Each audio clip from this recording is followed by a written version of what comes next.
ಹಾ ನಮಸ್ಕಾರ ಸರ್. ಹೇಗಿದ್ದೀರಾ? ಆರಾಮಾಯ್ತು ಸರ್, ಹೇಳಿ ಸರ್. ಈಗ ನಿಮ್ ಲಕ್ಕಿ ಫಾರ್ಮ್ ಬಂದಿದೀವಿ. ಹೌದು ಸರ್. ಎಷ್ಟಿದಾವ ಸರ್ ಒಳಗಡೆ ತಳಿ ಇವತ್ತು? ಅದು ಪ್ರೆಸೆಂಟ್ ಸರ್ 150 ತಳಿ ಅದ. 150 ಗೋಟ್ ತಗೊಂಡಿದ್ದು ನೀನೇ ಬಂದಿತ್ತು ಹೊಸ ಲೋಡು. ನಮ್ಮಲ್ಲಿ ಸಿರೋಯಿ ಅದ, ಬೀಟಲ್ ಅದ, ಕೋಟಾ, ಜಮ್ನಾಪರಿ, ತೋತಾಪರಿ ಎಲ್ಲಾ ಸಿಗ್ತದ. ಬಟ್ ಪ್ರೆಸೆಂಟ್ 4-5 ಅದೇ. ಮತ್ತು ಪಾರ್ಟಿ ಬಂದಿತ್ತು, ಅದು ರಾಮನಗರ ಪಾರ್ಟಿ ಬಂದಿತ್ತು. ಬುಕಿಂಗು ಮಾಡಿಲ್ಲ, ಇಲ್ಲ ಡೈರೆಕ್ಟ್ ಬಂದದ. ನೀವು ಮಾತಾಡ್ತೀನಿ, ಒಳಗಡೆ ಅದ, ಅದು ಮಾತಾಡ್ತೀನಿ, ಬನ್ನಿ. ಹಾಯ್ ಸ್ನೇಹಿತರೆ, ನಮಸ್ಕಾರ ಎಲ್ಲರಿಗೂ. ಹೇಗಿದ್ದೀರಾ? ನಾನು ಅಬ್ದುಲ್ ಮಾತಾಡ್ತಾ ಇದೀನಿ. ಸೊ ಇವತ್ತು ಬಂದ್ಬಿಟ್ಟು ಏನಂತಂದ್ರೆ ಲಕ್ಕಿ ಗೋಟ್ ಫಾರ್ಮ್ ಬಂದಿದ್ದೀನಿ. ಸೊ ನಮ್ ಜೊತೆ ಏನಂತಂದ್ರೆ ರೈತ ಬಾಂಧವರು ಇದಾರೆ, ಆಮೇಲೆ ಬಿಸ್ನೆಸ್ ಮ್ಯಾನ್ ಅಂತಾನು ಅನ್ಕೋಬಹುದು ಸರ್ ಅವರು. ಸೊ ಅವ್ರು ಏನಂತಂದ್ರೆ ಬೆಂಗಳೂರಲ್ಲಿ ಈಗಾಗಲೇ ಹಲವಾರು ಬಿಸ್ನೆಸ್ ಗಳು ಇದಾವ. ಸೊ ಅದ್ರ ಜೊತೆ ಫಾರ್ಮಿಂಗ್ ಫೀಲ್ಡ್ ಮಾಡ್ಬೇಕಂತ ಅನ್ಕೊಂಡು ಏನಂತಂದ್ರೆ ಶಿರೋಯಿ ಆಗಿರ್ಬೋದು, ಬೀಟಲ್, ಬರಬರಿ, ಕೋಟಾ, ಸೊ ಇನ್ನಿತರ ತಳಿಗಳು ಏನಂತಂದ್ರೆ ತಗೊಂಡು ಹೋಗಿ ಬಂದಿದ್ದಾರೆ ಅವರು. ನಮ್ ಜೊತೆ ಸರ್ ಅಂತಂದ್ರೆ ಕನಕಪುರದಿಂದ ಬಂದಿದ್ದಾರೆ, ಅಂದ್ರೆ ರಾಮನಗರ ಜಿಲ್ಲೆಯವರು. ಸೊ ಬನ್ನಿ ಅವ್ರನ್ನ ಮಾತಾಡ್ಸೋಣ. ಸರ್ ನಮಸ್ಕಾರ. ನಮಸ್ತೆ ಅಬ್ದುಲ್ ಅವ್ರೆ, ಹೇಗಿದ್ದೀರಾ? ನಾನು ಚೆನ್ನಾಗಿದ್ದೀನಿ ಅಬ್ದುಲ್ ಅವ್ರೆ. ಸರ್ ನನಗೆ ಬಹಳ ಖುಷಿ ಅನ್ಸಿತ್ತು. ಸೊ ನೀವು ನಮ್ ವಿಡಿಯೋಗಳು ನೋಡ್ತಾ ಇದ್ರಿ, ಇಲ್ಲಿ ಬಂದಿದ್ರಿ ಅಂತ ಹೇಳಿದ್ರಿ. ಸೊ ಯಾವ ತರ ಇಲ್ಲಿಗೆ ಬಂದ್ರಿ, ಹೆಂಗ್ ಅನ್ಸಿತ್ತು ಸರ್ ನಿಮ್ಗೆ? ಸರ್ ಎಲ್ಲ ಅದು ನಾನು ನಿಮ್ಮ ಯೂಟ್ಯೂಬ್ ಅಲ್ಲೇ ನೋಡ್ಬಿಟ್ಟು ಆ ಯೂಟ್ಯೂಬ್ ನೋಡಿ ನನಗೆ ಆಸೆ ಆಗೋಯ್ತು, ನಾನು ಈ ತರ ಆಡುಗಳು ಸಾಕಾಣಿಕೆ ಮಾಡ್ಬೇಕಂತ. ಅದಕ್ಕೆ ನಾನು ಇವತ್ತು ಕಲಬುರಗಿಗೆ ಬಂದಿದ್ದೀನಿ, ಗುಲ್ಬರ್ಗಕ್ಕೆ. ಸೊ ಉಸ್ಮಾನಾಬಾದ್ ತಳಿ ತಗೊಳಂತ ಬಂದಿದ್ದೀನಿ ನಾನು ಇವತ್ತು ಇಲ್ಲಿಗೆ. ತಳಿ ತಗೊಂಡು ಬಂದಿದ್ದೀನಿ, ತುಂಬಾ ಚೆನ್ನಾಗಿದೆ. ಆದ್ರೆ ಬಂದ್ ನೋಡಿದಾಗ ಇಲ್ಲಿ ನನಗೆ ಸ್ವಲ್ಪ ಈ ಶಿರೋಯಿ ಮೇಲೆ ಸ್ವಲ್ಪ ಆಸೆ ಬಂದ್ಬಿಡಿದೆ ನನಗೆ. ನೆಕ್ಸ್ಟ್ ಪ್ರಾಜೆಕ್ಟ್ ಇದ್ರ ಮೇಲೆ ಮಾಡೋಣ ಇದ್ದೀನಿ ನಾನು ಇವಾಗ. ಇದ್ರ ಮೇಲೆ ಸರ್ ಯಾವ ತರ ಅಲ್ಲಿ ಏನು ಫಾರ್ಮ್ ಹೌಸ್ ನಿಮ್ದು ರಾಮನಗರ ಯಾವ್ದು ಸರ್ ನಿಮ್ದು ಪ್ರಾಪರ್? ಸರ್ ನಮ್ದು ಪ್ರಾಪರ್ ಬಂದು ಬ್ಯಾಂಗ್ಳೂರು. ಒಂದ್ ಚಿಕ್ಕದಾಗಿ ಒಂದು ಪ್ರಾಪರ್ಟಿ ಇದೆ, ಅದ್ರಲ್ಲಿ ನಾನು ಆಳುಗಳು ಸಾಕಕ್ಕೆ ಫಾರ್ಮಿಂಗ್ ಮಾಡೋ ಪ್ಲಾನ್ ಮಾಡಿದ್ದೀನಿ ಸರ್. ಓಕೆ ಸರ್, ಈಗ ಇದ್ರ ಬಗ್ಗೆ ಏನಾದ್ರು ಅನುಭವ ಇದೆಯಾ ಅಥವಾ ಹೆಂಗ್ ಸರ್, ಯಾವ ತರ ನೀವು ಮಾಡ್ಬೇಕು ಅನ್ಕೊಂಡು? ಸರ್ ಅನುಭವ ಅಂತ ನನಗೆ ಏನಿಲ್ಲ, ಆದ್ರೂ ನನಗೆ ಈ ಲಕ್ಕಿ ಗೋಟ್ ಫಾರ್ಮ್ ಎಲ್ಲ ನನಗೆ ಎಲ್ಲರಿಗೂ ನನಗೆ ಒಂಥರದ ಎಲ್ಲ ಇನ್ಸ್ಟ್ರಕ್ಷನ್ ಕೊಡ್ತಾರೆ ನನಗೆ, ಯಾವ ತರ ಏನ್ ಮೆಡಿಸಿನ್ಸ್ ಎಲ್ಲ ಅಂತ. ಅದ್ರ ಬಗ್ಗೆ ನಾನು ಮಾಡ್ಕೊಂತೀನಿ. ನಮ್ಮ ಫ್ರೆಂಡ್ಸ್ ಅವರು ಸುಮಾರು ಜನ ತಗೊಂಡವ್ರೆ, ರಾಮನಗರ ಮತ್ತೆ ಚನ್ನಪಟ್ಟಣ ಎಲ್ಲ. ಸೊ ಅವರೆಲ್ಲ ಹೇಳಿದ್ರು ಈ ತರ ಲಕ್ಕಿ ಗೋಟ್ ಫಾರ್ಮ್ ತುಂಬಾ ಚೆನ್ನಾಗಿದೆ ಅಂತ. ಸೊ ಅದಕ್ಕೆ ನಾನು ಇವತ್ತು ಇಲ್ಲೇ ಬಂದ್ಬಿಟ್ಟಿದ್ದೀನಿ. ಫಸ್ಟ್ ನಾನು ನೋಡ್ಬೇಕು ಹೆಂಗಿದೆ ಅಂತ, ಆಮೇಲೆ ಕನ್ಫರ್ಮ್ ಮಾಡಿ ಇವಾಗ ಒಂದ್ 50 ಸಾವಿರ ಅಡ್ವಾನ್ಸ್ ಹಾಕಿದ್ದೀನಿ. ಸೊ ನಾಳೆ ತಗೊಂಡೋಗ್ತೀನಿ ಸರ್ ಇದನ್ನ. ಸರ್ ಈಗ ಅಡ್ವಾನ್ಸ್ ಅಂತಂದ್ರೆ ಫೋನ್ ಮಾಡಿದ್ಮೇಲೆ ಹಾಕಿದ್ರೆ ಅಥವಾ ಇಲ್ಲಿ ಫಾರ್ಮಿಂಗ್ ಬಂದು ಫಸ್ಟ್ ನಾನು ಬಂದು ಒಂದ್ಸರಿ ಕನ್ಫರ್ಮ್ ಮಾಡ್ಕೊಂಡು ನೋಡ್ಕೊಂಡು ಏನು ಎತ್ತ ಅಂತ ಇಲ್ಲಿ ಬಂದು ಫಸ್ಟ್ ನೋಡ್ಕೊಂಡು ಕ್ವಾಲಿಟಿ ನೋಡ್ಕೊಂಡು ಹೆಂಗಿದೆ ಏನಿದೆ ಜನ್ಯೂ ನಾವು ಹುಡುಗರು ಹೇಳ್ತಾರೆ. ಫಸ್ಟ್ ನಾನು ಒಂದ್ಸರಿ ಕನ್ಫರ್ಮ್ ಮಾಡ್ಕೊಂಡು ಆಮೇಲೆ ನಾನು ಓಕೆ ಅನ್ಕೊಳ್ಳೋದು. ದುಡ್ಡು ಕೊಡ್ತಾ ಇದೀವಿ ಅಂತಂದ್ರೆ ನಾವು ಪರಿಶೀಲನೆ ಮಾಡಿ ತಗೊಳ್ಳೋದು ನಮ್ಮ ಕರ್ತವ್ಯ ಅಲ್ವಾ? ಪರಿಶೀಲನೆ ಮಾಡಿ ತಗೊಳ್ಳೋದು. ಸರ್ ಈಗ ಇಲ್ಲಿ ಬಂದಿದ್ರಿ, ಈಗ ಇಲ್ಲಿ ಬಂದ್ಮೇಲೆ ಯಾವ ತರ ಹೇಳಿದ್ರಿ? ಇಲ್ಲಿ ಬಂದ್ಮೇಲೆ ಏನು ಒಂದ್ 2 ದಿನ ಟೈಮ್ ಕೊಟ್ಟಿದ್ದಾರೆ, ಯಾವ ತರ ಸರ್ ನಿಮ್ಗೆ? ಇಲ್ಲ ಆತರ ಟೈಮ್ ಎಲ್ಲ ಏನಿಲ್ಲ. ಇವಾಗ ನಾ ಬಂದಿದ್ದೀನಿ, ಬೆಳಿಗ್ಗೆನೆ ಬಂದಿದ್ದೀನಿ. ಬಂದ ತಕ್ಷಣ ಒಳ್ಳೆ ಟ್ರೀಟ್ಮೆಂಟ್ ಕೊಟ್ಟು ಬ್ರೇಕ್ಫಾಸ್ಟ್, ಇಡ್ಲಿ, ವಡೆ ಎಲ್ಲ ಕೊಟ್ಟು ತಿಂದಾಗ ನನಗೆ ಆರಾಮಾಗಿ ಕುಂತಿದ್ದೆ. ಸೊ ಇವಾಗ ಏನ್ ಮಾಡ್ತೀನಿ ಅಂದ್ರೆ ಇವಾಗ ಸಾಯಂಕಾಲ ಕೊಡ್ತಾರಂತ ಅವರು.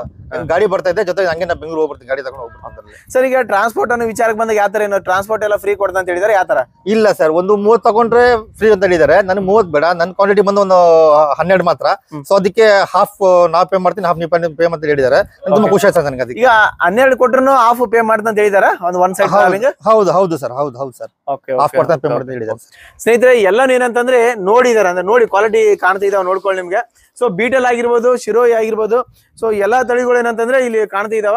ಬನ್ನಿ ಈಗ ಲಕ್ಕಿ ಸರ್ ಇದಾರೆ, ಅವ್ರ ಜೊತೆ ಮಾತಾಡ್ತಾರೆ. ಈಗ ರಾಮನಗರ ಜಿಲ್ಲೆಯವರು ಬಂದಿದ್ರು, ಸೊ ವೃತ್ತಿಯಲ್ಲಿ ಬಿಸ್ನೆಸ್ ಮಾಡ್ತಾ ಇದೀವಿ ಸರ್ ಅಂತ ಹೇಳಿದ್ರು. ಸರ್ ಈಗ ಅವ್ರಿಗೆ ಯಾವ ತರ ಸರ್, ಈಗ ಬೇರೆ ಯಾರೇ ಬಂದ್ರು ನಿಮ್ಮ ಹತ್ರ ಯಾವ್ಯಾವ ತಳಿ ಫಾರ್ಮ್ ಹೌಸ್ ಅಲ್ಲಿ ಇದಾವ ಸರ್? ಈಗ ನಮ್ಮಲ್ಲಿ ಸರ್ ಶಿರೋಯಿ ಇರ್ತದ ನೋಡ್ರಿ ಸರ್, 60 kg ತೂಕ ಇದೆ. ಶಿರೋಯಿ ಸರ್ ಇದು? ಶಿರೋಯಿ ಸರ್. ಓಕೆ ಸರ್, ಬೇಗ ಬೆಳವಣಿಗೆ ಆಗುತ್ತೆ ಅಂತ ಹೇಳ್ತಾರೆ ಶಿರೋಯಿ. ಶಿರೋಯಿ ಅದು ಬೀಟಲ್ ಬರ್ಬರಿ ಚಿಕ್ಕ ಮರಿ ಬರುತ್ತೆ, ಜಾಸ್ತಿ ತೂಕ ಬರ್ತದೆ. ಓಕೆ 7-8 ತಳಿ ಅದ ಟೋಟಲ್. ನಮ್ಮಲ್ಲಿ ಪ್ರೆಸೆಂಟ್ 4-5 ಇದೆ. ಯಾಕಂದ್ರೆ ಅದು ಬುಕಿಂಗ್ ಮಾಡಿದೆ ಪಾರ್ಟಿ, ಅದು ಸರ್ ಬಂದಿದ್ದು, ಅದು ಬುಕಿಂಗ್ ಮಾಡಲ್ಲ, ಅದು ನೋಡಿ ಬುಕ್ ಮಾಡ್ತದ. ಮಾರ್ನಿಂಗ್ ಬಂದದ, ಬಂದೆ ಆದ್ಮೇಲೆ ಬುಕ್ ಮಾಡಿದ್ದು. ಮಾಲ್ ರೆಡಿ ಆಯ್ತು, ಬಟ್ ಡ್ರೈವರ್ ಇಲ್ಲ. ನಮ್ ಮೊದ್ಲೇ ಬುಕಿಂಗ್ ಮಾಡಿ ಚಾನ್ಸ್ ಏನದ, ಮಾಲ್ ರೆಡಿ ಮಾಡ್ಕೋಬೇಕು, ಡ್ರೈವರ್ ರೆಡಿ ಮಾಡ್ಕೋಬೇಕು, ಮತ್ತು ಗಾಡಿ ರೆಡಿ ಮಾಡಿ ಒಂದ್ ಸ್ವಲ್ಪ ಬುಕಿಂಗ್ ಮಾಡ್ಕೊಂಡ್ ಬಂದ್ರೆ ಅವ್ರಿಗೆಲ್ಲ ರೆಡಿ ಮಾಡ್ತೀವಿ ಅಂತ ಹೇಳ್ತಾರೆ. ಮತ್ತೆ ಏನು ಇಲ್ಲ. ಓಕೆ ಸರಿ, ಕೆಲವೊಬ್ರು ಅಂತಿರ್ತಾರೆ ಸರ್ ನಮ್ಗೆ ಮರಿಗಳು ಯಾವ ತರ ಕೊಡ್ತಾರೆ, ಏನು ಹೆಂಗ್ ಅಂತಿರ್ತಾರೆ, ಅದ್ರ ಬಗ್ಗೆ ಇಲ್ಲಿ ಯಾವ ತರ ಹೇಳ್ತಾರೆ ಸರ್? ಅವರೇ ಬಂದು ನೋಡಿ ತಗೊಳ್ರಿ ಅಂತ ಬಿಡ್ತಿರ್ತಾನೆ ಅವ್ರಿಗೆ? ಅದೇ ಚಲೋ ಬರ್ತದ. ಅದು ನಮ್ಮಲ್ಲಿ ಅದ 150 ಪೀಸ್ ಅದ.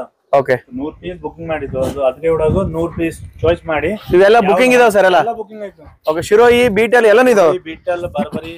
ಓಕೆ ಓಕೆ, 25 kg ಇದು 25 kg ಇದೆ. 15 kg, ಅದು 25 kg. ಓಕೆ ಸರ್, ಈಗ ಅಂದ್ರೆ ಕ್ವಾಂಟಿಟಿ ಸ್ವಲ್ಪ ಜಾಸ್ತಿ ಬುಕ್ ಮಾಡ್ಬೇಕಂದ್ರೆ, ಸಣ್ಣ ಬೇಕಂದ್ರೆ ಜಾಸ್ತಿ ಮಾಡ್ಬೇಕು. ಯಾಕಂದ್ರೆ ಅದು ಸಣ್ಣ ಮರಿ ಇರ್ತದಲ್ಲ, ಟ್ರಾನ್ಸ್ಪೋರ್ಟೇಷನ್ ಕೊಡ್ಲಕ್ ಆಗಲ್ಲ. ಓಕೆ, ಅದೇ ನಮ್ಗೆ 200 ರೂಪಾಯಿ ಸಿಗ್ತದ, ಅಷ್ಟು ಸಲುವಾಗಿ ಅದು ನಾ ಈಗ ಮುಂದೆ ಟ್ರಾನ್ಸ್ಪೋರ್ಟೇಷನ್ ಮಾಡ್ಬೇಕು ಆಗಲ್ಲ ಅಂತ. ಓಕೆ ಪ್ರೆಗ್ನೆನ್ಸಿ ಇರಬೇಕು 30 ನಾ ಟ್ರಾನ್ಸ್ಪೋರ್ಟೇಷನ್ ಫ್ರೀ ಕೊಡ್ತೀನಿ. ಓಕೆ ನಮ್ಮಲ್ಲಿ ಉಸ್ಮಾನಾಬಾದ್ 7 ತಳಿ ಅದ ನಮ್ಮಲ್ಲಿ. ಓಕೆ ಸುರೋಯಿ, ಬೀಟಲ್, ಬಾರ್ಬರಿ, ಕೋಟಾ, ತೋತಾಪುರಿ, ಜಮ್ನಾಪುರಿ ಎಲ್ಲ ಅದ. ಎಲ್ಲ ಅದಾವ ಸರ್. ಯಾವ್ದೇ ಬೇಕಾಗಿತ್ತು ಅಂತಂದ್ರೆ ಯಾವ್ದಂತ ಹೇಳಿದ್ರೆ ನೀವು ಇದು ಮಾಡ್ತೀರಾ ಅವ್ರಿಗೆ? ರೆಡಿ ಮಾಡ್ತೀನಿ. ಉಸ್ಮಾನಾಬಾದಿ ಟೆನ್ಷನ್ ಇಲ್ಲ, ನೀವು ಇವತ್ತು ಬನ್ನಿ ಇವತ್ತೇ ಕೊಡ್ತೀನಿ. ಓಕೆ ಬಟ್ ನನ್ಗೆ ಬುಕಿಂಗ್ ಮಾಡ್ಬೇಕು, ಯಾಕಂದ್ರೆ ಡ್ರೈವರ್ ಬಾಳ tension. Okay driver any time ಸಿಗಲ್ಲ. ಇಲ್ಲಾಂದ್ರೆ ಅವ್ರು ಇಲ್ಲೇ ಇರ್ಬೇಕಾಗುತ್ತಲ್ವಾ? ಅದು 2 ದಿನ ಅದು ಏನ್ ಕಲ್ಸಾ ಬರ್ತದ, ಕಲ್ಸಾ ಬಿಟ್ಟು ಇಲ್ಲೇ ಬರ್ತದ, ಬಾಳ ಟೆನ್ಷನ್ ಆಗ್ತದ. ಅದು ಸಲುವಾಗಿ ಹೇಳಿದ್ದು. Okay okay sir. ಇವು ಎಲ್ಲ ಯಾವ ಕಡೆ ಹೋಗ್ತಾ ಇದಾವೆ ಸರ್? ಯಾವ ಡಿಸ್ಟ್ರಿಕ್ಟ್ ದವ್ರು ತಗೊಂತ ಇದಾರೆ? ಅದು ಬೆಂಗಳೂರು ಕಡೆ ಜಾಸ್ತಿ ಹೋಗ್ತದೆ ಸರ್. ಬೆಂಗಳೂರು? ಬೆಂಗಳೂರು. ಅದು ಬೆಂಗಳೂರು ಬುಕಿಂಗ್ ಮಾಡಿದ್ದು. ಓಕೆ. ಯಾವ ಊರಂತೂ ಮೈಸೂರು ಕಡೆ, ಮೈಸೂರು, ನಂಜನಗೂಡ. Okay okay. ಎಲ್ಲ ಕಡೆ ಬೀಟಲ್ ಬುಕ್ ಮಾಡಿದ್ದು. ಅದು ಬೀದರ್ ಕಡೆ, ಅದು ಸಿರೋಯ್ ಬುಕ್ ಮಾಡಿದ್ದು. ಬೀದರ್ದವ್ರು ಶಿರೋಯಿ ಬುಕ್ ಮಾಡಿದ್ದು. ಮತ್ ಸೈನಿಂಗ್ ನೋಡ್ಕೋಬೇಕು, ಮತ್ ಮಂಚ ನೋಡಿದ ನಮ್ಮಲ್ಲಿ ಊಟ ಕ್ವಾಲಿಟಿ ಎಲ್ಲ ಚೆನ್ನಾಗಿದಾವಲ್ಲ ಸರ್? ಎಲ್ಲ ಚಂದ ಸರ್, ನೋಡ್ಕೋಬೇಕು. ನಾನ್ ನಿಮ್ಗೆ ತೋರಿಸ್ತೀನಿ, ಇಲ್ಲೇ ನೋಡ್ರಿ ಸರ್. ಇಲ್ಲ ಚಿಕ್ಕದಿದೆ, ಶೈನಿಂಗ್ ಇದೆ, ಎಲ್ಲ ತಿಂತದ. ಶೈನಿಂಗ್ ಬೇರೆ. ಅದು ಸರ್ ಈಗ ತೊಗರಿ ಒಟ್ಟು ತಿಂತಾವ ಸರ್ ಇವೆಲ್ಲ ಶಿರೋಯಿಗಳು? ಹೌದು, ನಾ ಅದೇ ಹಾಕಿದ್ದು. ಅದೇ ಶಿರೋಯಿಗಳು ಏನಂತಂದ್ರೆ ರಾಜಸ್ಥಾನ್ ಅವ್ರದ್ದು ಲೀಫ್ ಸಿಗುತ್ತೆ, ಎಲೆ ಸಿಗ್ತಾವ ಅಂತ ಹೇಳ್ತಾರೆ. ಈಗ ಶಿರೋಯಿ ಇದು ಬೇರೆ ಊಟ ಮಾಡ್ತಾನೆ. ನಾ ಇಲ್ಲೇ ಗುಲ್ಬರ್ಗಾಗೆ ಬೇರೆ ಊಟ ಮಾಡ್ತೀನಿ, ಬೆಂಗಳೂರು ಹೋಗ್ತೀನಿ, ಹಾಸನ್ ಹೋಗ್ತೀನಿ, ರಾಗಿ ಮುದ್ದ ಹೆಂಗ್ ತಿನ್ಬೇಕು ಅದು ಸ್ವಲ್ಪ ಟೆನ್ಷನ್ ಇರ್ತದನ. 2-3 ದಿನ ನೋಡಿ ಮಾಡಿ ಮತ್ ಸಿಗ್ತದ. ಈ ತರ ಕುರಿ ಅದ. ಕುರಿಗೆ 2-3 ದಿನ ನೀವು ನೋಡ್ಕೋಬೇಕು. ಚಲೋ ಊಟ ಕೊಡು ಫಸ್ಟ್. ಓಕೆ. ಮತ್ತು ಅದು ಟ್ರಾನ್ಸ್ಪೋರ್ಟೇಷನ್ಗೆ ಬರ್ತದ, ಸ್ವಲ್ಪ ಸುಸ್ತಾಗ್ತದ. ಇಲ್ಲಿ ನೋಡ್ರಿ, 2 ಸುಸ್ತದ, ಸೋಮ್ ಕುಂತೀನಿ. ಅದಕ್ಕೆ ನಾನು ಟ್ರೀಟ್ಮೆಂಟ್ ಮಾಡ್ತೀನಿ. ಟ್ರೀಟ್ಮೆಂಟ್ ಮಾಡಿದ್ರೆ ರಾತ್ರಿ ಬಂದಿದ್ದು, ಇವತ್ತು ಊಟ ಕುಡಿಯೋದಾದ್ಮೇಲೆ ನೋಡಿ ಟ್ರೀಟ್ಮೆಂಟ್ ಮಾಡಿ 2-3 ದಿನ ಇಲ್ಲೇ ಇಟ್ಕೊಂಡು ಅದಕ್ಕೆ ಆದ್ಮೇಲೆ ಮುಂದೆ ಕೊಡ್ತೀನಿ. ಸರ್ ಈಗ ಯಾರನ್ನ ಮೆಡಿಸನ್ ಬಗ್ಗೆ ಗೊತ್ತಿಲ್ಲ ಅವ್ರಿಗೆ ತಿಳಿಸ್ಕೊಡ್ತಾರೆ? ಮೆಡಿಸನ್ ಎಲ್ಲ ಹೇಳ್ತೀನಿ. ನಮ್ಮಲ್ಲಿ ಮಾಲು ತಗೊಂಡಿಲ್ಲ, ನೀನ್ ನನ್ಗೆ ಡೈರೆಕ್ಟ್ ಫೋನ್ ಹಚ್ಚಿ ನಾ ಮಾಡ್ತೀನಿ, ಅದು ಟೆನ್ಷನ್ ಇಲ್ಲ. ಯಾಕಂದ್ರೆ ನಮ್ ಕೆಲ್ಸ ಇದೆ, ಅದು ಅದಕ್ಕೆ ರೆಸ್ಪೆಕ್ಟ್ ಕೊಡ್ಬೇಕು ನಾ. ಹೌದು. ಸುಮ್ನೆ ಮನುಷ್ಯ ಯಾರು ನಮ್ಮಲ್ಲಿ ತಗೊಂಡಿಲ್ಲ, ಬೇರೆ ಕಡೆ ತಗೊಂಡಿದ್ದು ಪ್ರಾಬ್ಲಮ್ ಆಗಿದೆ, ನಮ್ಗೆ ಕಾಲ್ ಮಾಡ್ಬೇಕು. ಮತ್ತು ರಾತ್ರಿಗೆ ನಾ ಕಾಲ್ ಪಿಕ್ ಮಾಡಲ್ಲ, ನಮ್ಗೆ ವಾಟ್ಸ್ಆಪ್ ಮೆಸೇಜ್ ಮಾಡಿ, ಸರ್ ಇದು ಪ್ರಾಬ್ಲಮ್ ಅದ, ಅದಕ್ಕೆ ಯಾವ್ದು ಮೆಡಿಸನ್ ಹಾಕ್ಬೇಕು ನಾ ಹಾಕ್ತೀನಿ. ಎಲ್ಲ ತಿಳಿಸ್ಕೊಡ್ತೀರಿ? ಎಲ್ಲ ಹೇಳ್ತೀನಿ, ಅದು ಟೆನ್ಷನ್ ಇಲ್ಲ. ಸರ್ ಯಾರೇ ಬೇಕಾದ್ರೂ ಒಂದು ಅಡ್ವಾನ್ಸ್ ಆಗಿ ಬುಕಿಂಗ್ ಮಾಡ್ಕೊಂತಾರಲ್ಲ, ಅವ್ರು ಸ್ವಲ್ಪ ಚೆನ್ನಾಗಿ ಟ್ರೀಟ್ ಮಾಡಿ ಸರ್ ಅವ್ರಿಗೆ. ಓಕೆನಾ? ಮಾಡ್ತೀನಿ ಸರ್, ಟೆನ್ಷನ್ ಇಲ್ಲ. ಅವ್ರಿಗೆ ಏನೇ ಇದ್ರು ಹೇಳಿಕೊಡಿ, ಅವ್ರಿಗೆ ಹೆಲ್ಪ್ ಮಾಡಿ ಸರ್. ಓಕೆ, ಮಾಡ್ತೀನಿ ಸರ್, ಟೆನ್ಷನ್ ಇಲ್ಲ. ಓಕೆ ಸರ್, ನಮಸ್ಕಾರ.